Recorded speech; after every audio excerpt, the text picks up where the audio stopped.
வணக்கம். பூக்களோட ரகசிய உலகத்துக்குள்ள உங்கள கூட்டிட்டு போறேன்.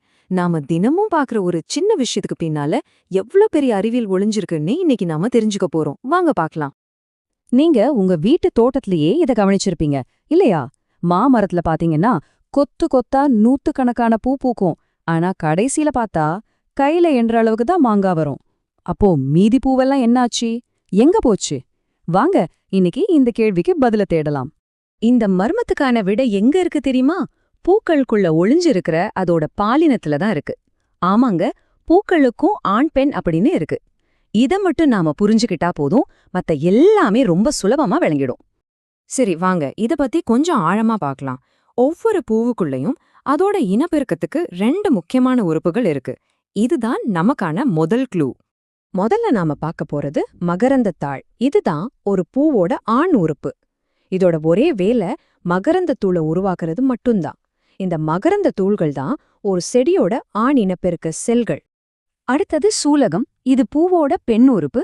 இது மகரந்தத்தை வாங்கி உள்ள இருக்கிற சூள்களை கருவுற செய்யும். இந்த சூள்கள் தான் பின்னாடி விதைகளாகவும் அதை சுத்தி இருக்கிற சூர்ப்பை தான் காயாகவும் மாறுது. இப்ப பாருங்க, இந்த ரெண்டுக்கும் இருக்கிற வித்தியாசத்தை ரொம்ப தெளிவா புரிஞ்சுக்கலாம். ஆண் பாகமான மகரந்தத்தாள் மகரந்தத்தை கொடுக்குது, பெண் பாகமான சூலகம் அத வாங்குது. ஒன்னு கொடுக்குது, இன்னொன்னு வாங்குது. இந்த செயல் நடந்தா மட்டும்தான் ஒரு காய் உருவாகும். இதுதான் தாவர இனப்பெருக்கத்தோட அடிப்படை. ஓகே, இப்போ உங்களுக்கு பேசிக்ஸ் தெரிஞ்சிடுச்சு. இனிமே நீங்களே ஒரு செடி டிடெக்டிவ் மாதிரி மாறி எந்த பூ ஆண் எந்த பூ பெண்ணுன்னு எப்படி ஈஸியா கண்டுபிடிக்கலான்னு பார்க்கலாம். இது ரொம்பவே ஜாலியா இருக்கும். ஒரு ஆண் பூவை கண்டுபிடிக்கிறது ரொம்ப ரொம்ப சுலபம். பூவோட நடுவுல பாருங்க, அங்க மெல்லிசா குச்சி குச்சியா நீட்டிட்டு இருக்கும். அதுதான் மகரந்த தாள்கள். இப்போ அதோட நுனிய மெதுவா தொட்டு பாருங்களேன். உங்க விரல்ல மஞ்ச கலர்ல பொடி மாதிரி ஒட்டுச்சுன்னா அதுதான் மகரந்தம்.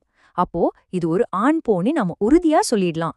சுரக்கா கொடியில எல்லாம் பாத்தீங்கன்னா வெறும் காம்புல பூ இருக்கும் பாருங்க, அடியில பிஞ்சு இல்லாம.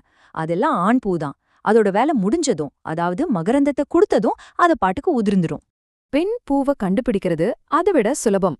பூவோட இதழ்களுக்கு கீழே காம்பு இணையற இடத்த நல்லா பாருங்க.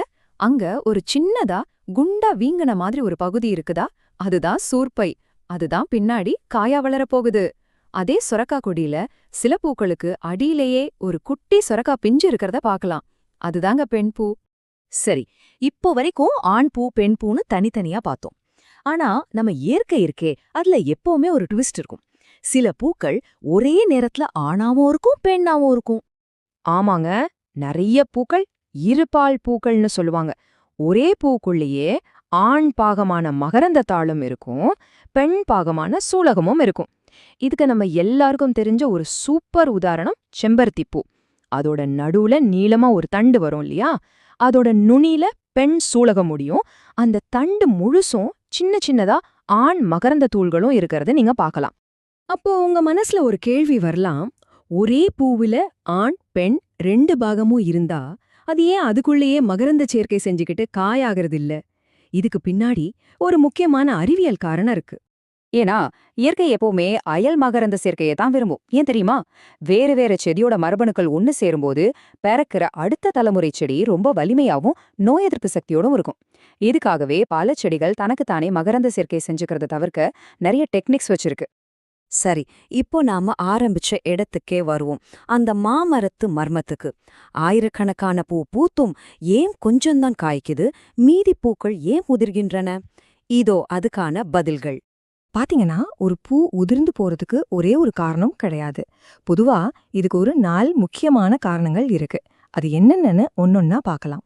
முதல் காரணம் நாம ஏற்கனவே பார்த்த மாதிரி அதுங்க ஆண் பூக்களா இருக்கலாம். அதோட வேலை மகரந்தத்தை கொடுக்கறது மட்டும்தான். வேலை முடிஞ்சதும் உதிர்ந்துடும். 2வது, மகரந்த சேர்க்கை நடக்காம போயிருக்கலாம். தேனீ காத்து மாதிரி எதுவும் மகரந்தத்தை பெண் பூக்கிட்ட கொண்டு சேர்க்கலைனா அந்த பெண் பூ கருவுறாம உதிர்ந்துரும். 3வது, ஒரு செடியால எல்லா காய்களையும் வளர்க்க முடியாது, அதுக்கு அவ்வளோ சக்தி இருக்காது. அதனால புத்திசாலித்தனமா நல்லா இருக்கிற சில காய்களை மட்டும் வளர்க்கறதுக்காக வீக்கா இருக்கிற பிஞ்சுகளை அதுவே உதிர்த்துரும். 4வது, நம்மள மாதிரியே செடிகளுக்கும் ஸ்ட்ரெஸ் வரும். ரொம்ப வெயில், தண்ணி இல்லாம வறட்சி, பூச்சி தாக்குதல்னு வந்தா தன்னோட சக்தியை மிச்சப்படுத்த பூக்களையும் காய்களையும் உதிர்த்துரும். நாம தினமும் பாக்குற நம்ம ஊர் செடிகள்ல இது எப்படி நடக்குதுன்னு பாருங்களேன். மாமரத்துல பூக்குறதுல முக்கால்வாசி ஆண் பூக்கள் தான். பாகற்காயில ஆண் பூக்கள் முதல்ல பூத்து உதிர்ந்துகிட்டே இருக்கும், பிஞ்சோட வர்றதுதான் பெண் பூ. பப்பாளியிலதோ ஆண்மரம் பெண்மரம்னே தனியா இருக்கு. உங்க வீட்ல காய்க்காத பப்பாளி மரம் இருந்தா அது ஒரு ஆண் மரமா இருக்க வாய்ப்பு ரொம்ப அதிகம். இது எல்லாத்தையும் சேர்த்து பார்க்கும்போது இயற்கையோட மிக அற்புதமான புத்திசாலித்தனமான ஒரு சிஸ்டம் நம்ம கண்ணு முன்னாடி தெரியுது. இது பல லட்சம் வருஷமா இப்படிதான் நடந்துட்டு இருக்கு. யோசிச்சு பாருங்க, செடிகளால நடக்க முடியாது. அதனால அது பூக்களை ஒரு கருவியா பயன்படுத்துது. தேனீ, பட்டாம்பூச்சி மாதிரி உயிரினங்களை கூப்பிடுது. பூவோட கலர் கலரான இதழ்கள் ஒரு அட்வர்டைஸ்மெண்ட் மாதிரி. அதோட வாசனை ஒரு இன்விடேஷன்.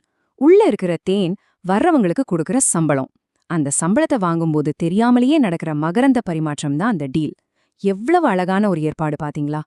அதனால இதுக்கப்புறம் நீங்க பாக்குற ஒவ்வொரு பூவும் வெறும் அழகுக்காக இருக்கிற ஒரு பொருள் இல்ல. அது ஒரு செடி தன்னோட வம்சத்தை அடுத்த தலைமுறைக்கு கொண்டு போக எடுக்கிற ஒரு தீவிரமான அழகான முயற்சி. இனிமே ஒரு பூ கீழே உதிர்ந்து கிடக்கிறத பார்த்தா அது ஏன் உதிர்ந்ததுன்னு உங்களுக்கு தெரியும். ஒண்ணு, அது தன்னோட வேலைய சரியா செஞ்சு முடிச்சிருக்கணும், இல்லனா அதுக்கான வாய்ப்பு கிடைக்காம போயிருக்கணும். நம்ம கண்ணு முன்னாடியே நம்மள சுத்தி இப்படி இன்னும் எத்தனையோ இயற்கை ரகசியங்கள் ஒளிஞ்சிருக்கோ யோசிச்சு பாருங்க.